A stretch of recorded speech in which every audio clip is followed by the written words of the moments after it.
दुनिया का हर शौक पाला नहीं जाता, कांच के खिलौनों को कभी उछाला नहीं जाता, और मेहनत करने से हो जाती है मुश्किल आसान ए दोस्त, क्योंकि हर काम तकदीर पर टाला नहीं जाता, हर काम तकदीर पर टाला नहीं जाता। तो welcome back YouTube channel avian coaching centre. आज आप व्यू 20 से रैखिक समीकरण को किस प्रकार से सॉल्व करते हैं इसको सीखेंगे। ए बोर्ड एग्जाम में हर मॉडल सेट में हर बार 8 अंक का क्वेश्चन फिक्स रहता है, निश्चित रहता है। आज हम इसको एकदम अच्छे से बढ़िया से सरल तरीके से सीखेंगे। तो कॉपी पेन लेकर बैठ जाइए दोस्त और मेरे साथ सॉल्व करिए। वीडियो को पूरा अंत तक जरूर देखिएगा। आज आपका 8 नंबर फिक्स हो जाएगा, फिर कभी नहीं भूलेगा। चलिए देखते हैं। दिया है कि आप व्यू 20 से रैखिक समीकरण निकाय को हल कीजिए। x + y + z = 6, y + 3z = 11, x + z = 2y। अब इसको हम ऐसा भी लिख सकते हैं, या इसको लिख सकते हैं, देखिए y को इधर कर दो तो क्या हो जाएगा, x प्लस है तो क्या हो जाएगा minus x - 2y + z = 0। 3 equation हो गया। अब इसको हम लिखेंगे आप व्यू के रूप में तो क्या हो जाएगा, इसका गुणांक क्या है 1, इसमें x का गुणांक कितना है, कितना है दोस्त बताइए। इसमें x का गुणांक कितना है, कुछ नहीं है तो 0 हो जाएगा। और इसमें कितना है 1, और ये क्या हो जाएगा y का गुणांक 1, इसमें y का गुणांक 1, इसमें y का गुणांक -2। ax का रो होता है, ay का रो होता है। अब कि z का देखिए, सॉरी ax का स्तंभ है, ay का स्तंभ है, z का स्तंभ में z का गुणांक कितना है 1, इसमें z का गुणांक कितना है 3, और तीसरे इक्वेशन में z का गुणांक कितना है 1। अब क्या होता है x, y और z, ओके, इक्वल्स कांस्टेंट क्या क्या है, इसमें 6 है, इसमें 11 है, और इसमें क्या है 0। अब इसको हम मान लेते हैं, इसको कैपिटल ए, इसको कैपिटल x = b मान लेते हैं। हमें निकालना क्या है, पहले a इनवर्स निकालना होगा, सॉरी x है, क्योंकि x y z निकालना है तो x बराबर इधर a है, इधर क्या हो जाएगा इनवर्स, तो a इनवर्स b निकालना होगा। तो कहने का मतलब a इनवर्स निकालने के बाद इस b में से मल्टीप्लाई कर देंगे तो आ जाएगा। आप b का गुणन फल आता है, a इनवर्स निकालना भी सीख जाओगे इससे। चलिए देखिए कैसे निकालते हैं। तो पहले हम लिखेंगे a इक्वल्स क्या है, यहाँ पर माने हो 1 0 1 1 1 -2 1 3 और 1। अब पहले यहाँ से मॉड a निकालते हैं, तो मॉड a बराबर क्या हो जाएगा 1 1 कॉमन हो जाएगा, और a स्तंभ a पंक्ति विलोप हो जाएगा। अब इसका तिर्यक गुणा 1 1 कम 1 माइनस होता है, और प्लस गुणे माइनस माइनस, और फिर यहाँ पर भी माइनस है तो माइनस गुणे माइनस क्या हो जाएगा प्लस, 3 दूनी कितना हो जाएगा 6। अब दूसरा क्या होता है माइनस, देखो plus minus plus minus plus minus, चिन्ह यही होता है plus minus plus minus plus minus, और प्लस माइनस प्लस होता है, तो माइनस हो जाएगा 1 है। अब ए स्तंभ देखो, ए स्तंभ और ए रो विलोप हो जाएगा तो क्या बचेगा 0 1 3 1। अब तिर्यक गुणा, पहले मुख्य विकर्ण गुणा 1 0 0 हो जाएगा, फिर माइनस होता है 3 1 कम 3, फिर देखो प्लस माइनस फिर प्लस क्या है 1। अब ए विलोप हो गया, देखो दोस्त ए स्तंभ और ए पंक्ति, बचा क्या 0 1 1 -2 2 0 0 हो गया, और 1 1 कम 1 -1। अब सॉल्व करो इसको, 6 1 7 7 हो जाएगा, -0 -3 -3 हो गया, माइनस गुणे माइनस प्लस 3 हो जाएगा, फिर 1 1 कम 1 -1 7 3 10 10 -1 कितना हो जाएगा 9 इज नॉट इक्वल टू 0, और मॉड a 0 के बराबर नहीं होना चाहिए, तभी सॉल्व होगा। अब देखिए अब हम क्या निकालेंगे, देखो a11 है, a12 a13 a21 a22 a23 a31 a32 a33।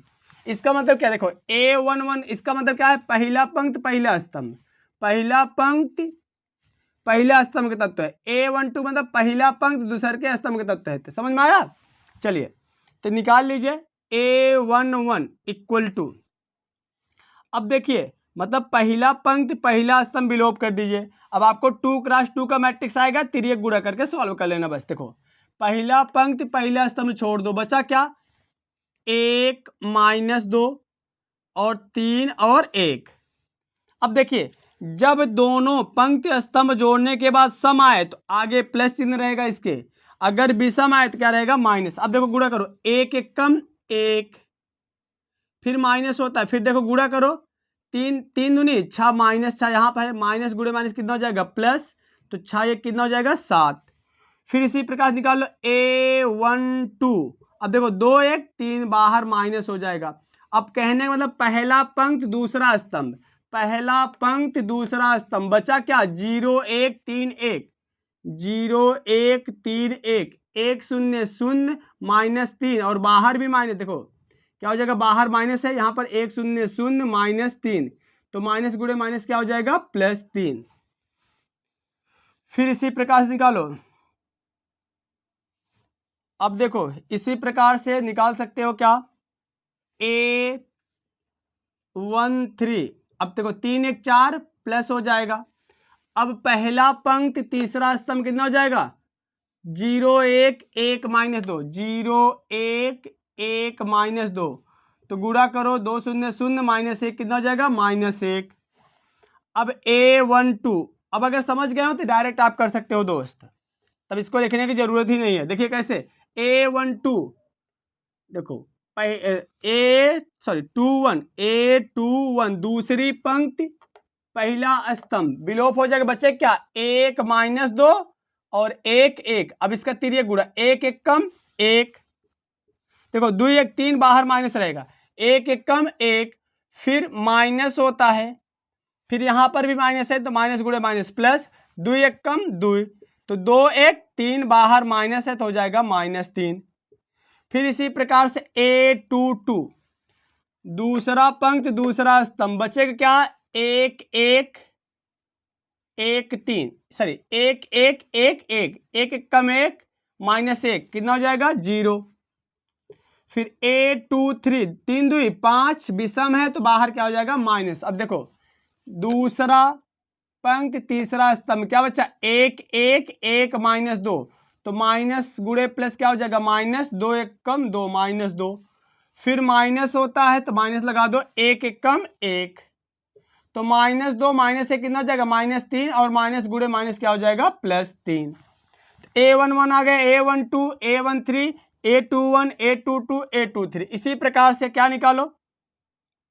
A31 देखो 1 3 1 4 बाहर क्या होगा? +31। देखो तीसरा पंक्ति पहला स्तंभ 1 1 1 3, 3 1 कम 3 और 1 1 कम 1, 3 -1 कितना हो जाएगा? 2। फिर A32 3 2 5 बाहर माइनस,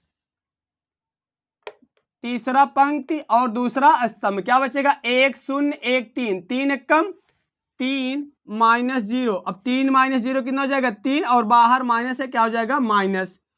फिर A33 3 3 6 बाहर प्लस ही होगा। देखो तीसरा पंक्ति तीसरा स्तंभ, तो 1 0 1 1, 1 1 कम 1 -0 क्या हो जाएगा? 1 1 -0 बराबर क्या हो जाएगा? 1।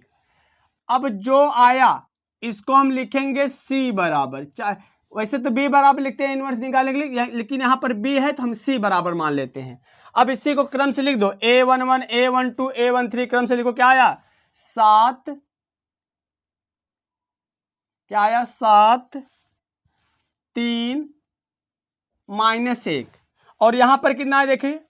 -3, A21 -3, A22 0, A23 कितना आया? 3, फिर 2 -3 1, 2 -3 1।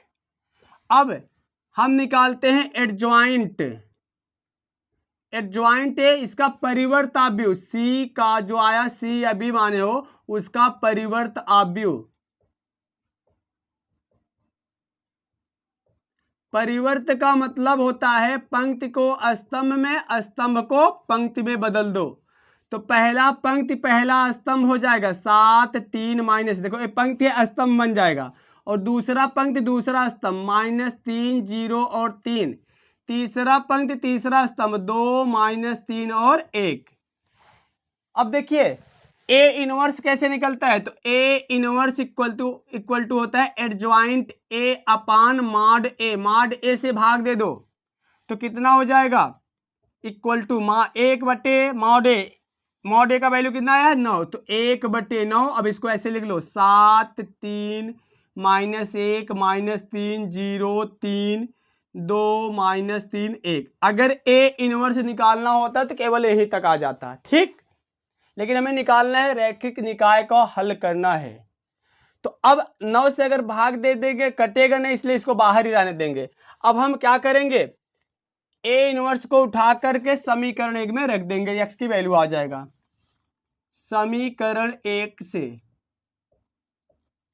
x, कैपिटल X मतलब x y z, तो हो जाएगा x y z इक्वल्स 1/9 क्या है 7 -3 1 -3 0 3 2 -3 1 और b क्या है 6 11 0। अब क्या होता है, मल्टीप्लाई जानते हो, स्तंभ गुणे पंक्ति, तो क्या हो जाएगा 1/9 ऐसे रहेगा। अब देखो पहला स्तंभ है, एक ही स्तंभ है, इसका पंक्ति में गुणा कर दो तो क्या हो जाएगा, पहला 6 सत्ते 42, दूसरा दूसरे से 11 तिया 33 -33 और 2 शून्य 0। फिर अब पहले स्तंभ गुणा दूसरे पंक्ति में, तो 6 तिरिक 18, 11 शून्य 0 3 शून्य 0 हो गया। फिर 6 का गुणा इसमें 6 एक कम 6 11 तिया 33, 1 मिनट देखिए -3 है, सॉरी ये कितना है -3, यहाँ पर याद रखना। 1 मिनट। तो क्या हो जाएगा देखिए, ये पहला स्तंभ दूसरा 3 0 3 आया -3 0 3, इसको गुणा करो, देखो 6 एक कम 6 11 तिया 33 और 0 एक कम 0, कहीं से थोड़ा रंग आ रहा है, देखिए कहाँ गलती हो रही है। 7 इतना सही है, 6 एक कम 6 11 तिया 33,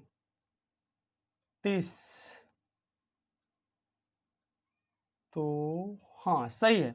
यहाँ पर -1 है, देखिए यहाँ पर कितना है -1, यहाँ पर 1 लिख दिया गया, तभी गलती हो रहा है। देखिए 6 एक कम -6 प्लस 33 और 0 एक कम 0। अब क्या हो जाएगा, जोड़ लीजिए 1/9 कितना हो जाएगा 42 -33 कितना हो जाएगा 9, यहाँ पर -18 और यहाँ पर कितना हो जाएगा 27।